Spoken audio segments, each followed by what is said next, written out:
আইসিসির চিঠি, বাংলাদেশ কি ভারতে অনিরাপদ নাকি ভারত বিশ্বকাপ আয়োজনের অযোগ্য, সেই ব্যাপারটা নিয়ে আলোচনা করব। তার আগে জানাতে চাই, আইসিসির তদন্তে যে 3 দফা বেরিয়ে এসেছে তার মধ্যে একটা হচ্ছে মুস্তাফিজকে দলের সাথে ভারতে নিয়ে গেলে তাতে করে বাংলাদেশের নিরাপত্তা হুমকির মুখে বা হুমকি বাড়তে পারে, মামাবাড়ির আবদার।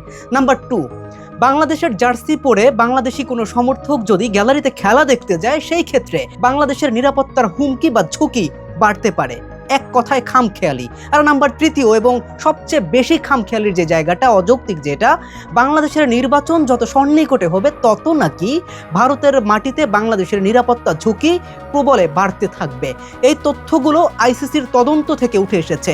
এখন প্রশ্ন হচ্ছে, বাংলাদেশ কি ইন্ডিয়ায় অনিরাপদ নাকি ভারত বিশ্বকাপ আয়োজনের অযোগ্য? আমি একটু পয়েন্টে যাই। তার আগে আমি একটু বলতে চাই, ধরেন টিমটা বাংলাদেশ না অন্য কোনো দল যাদের বিপক্ষে ভারতের খেলা, এবং নিজ দেশকে সমর্থন দিতে ওই দলটা তাদের দেশের জার্সি গায়ে গ্যালারিতে গেল। কাকতালীয়ভাবে কোনোভাবে ভারত সেই ম্যাচটা হেরে গেল।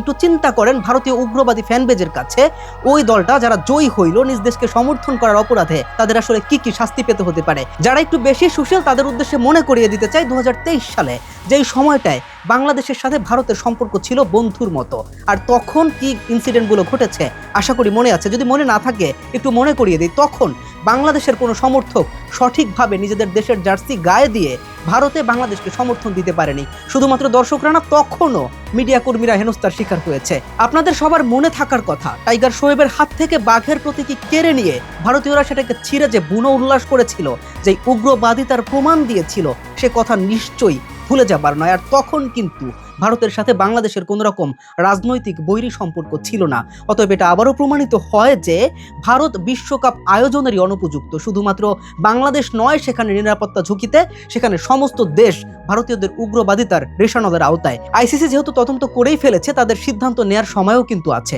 যদিও এই মুহূর্তে আসলে কোনো কিছুই করা সম্ভব নয় বলেই মনে করি, তবে এটা কিন্তু এড়িয়ে যাওয়ার উপায় নেই যে ভারত বিশ্বকাপ আয়োজনের অনুপযুক্ত একটা দেশ হিসেবে ইতিমধ্যে নিজেদেরকে প্রমাণ করেছে। এবার আসি বাংলাদেশের অবস্থানের দিকে। বাংলাদেশের ক্রীড়া মন্ত্রণালয়ের দায়িত্বে থাকা আসিফ নজরুল কিন্তু ইতিমধ্যে এক প্রকার সাফ জানিয়ে দিয়েছে, এই অবস্থায় যেখানে একেবারে মামাবাড়ির আবদার, নির্বাচন পেছানো কোনো যৌক্তিকতা নাই, যেখানে একটা বিশ্বকাপে অংশ নেওয়ার, অন্য একটা দেশে গিয়ে বিশ্বকাপে অংশ নেওয়ার জন্য নিজ দেশের নির্বাচন নাকি পিছিয়ে দিতে হবে। বাংলাদেশের সেরা ক্রিকেটার, সেরা বোলার মুস্তাফিজুর রহমানকে নাকি দলের অংশ করতে পারবে না। আর সবচেয়ে ইম্পর্ট্যান্ট যেটা, যে জার্সির জন্য, যে লাল সবুজের জন্য ওরা 11 জন গিয়ে মাঠে খেলে, প্রতিনিধিত্ব করে, যেই দর্শকদের জন্য, যাদের মুখে হাসি ফোটানোর জন্য জান প্রাণ উজাড় করে দিয়ে মাঠে খেলে বাংলাদেশের ক্রিকেটারেরা, সেই দর্শকেরা নাকি লাল সবুজের জার্সি পরে মাঠে গিয়ে নিজের দেশকে সমর্থন দিতে পারবে না। এর চেয়ে খামখেয়ালিপনা, এর চেয়ে উগ্রতার কি হতে পারে ক্রিকেটে? ভদ্রলোকের খেলা ক্রিকেটে এর চেয়ে কলঙ্কিত অধ্যায় আর কি হতে পারে? আসিফ নজরুলের অবস্থান কিন্তু স্পষ্ট। যদি অল্টারনেটিভ কোনো ভেন্যুতে, তথা শ্রীলঙ্কা অথবা দুবাইয়ে বাংলাদেশের খেলার আয়োজন করার কোনো রকমের সুযোগ থাকে, তবে অবশ্যই সগৌরবে বিশ্ব মঞ্চে বাংলাদেশের পতাকা উড়বে।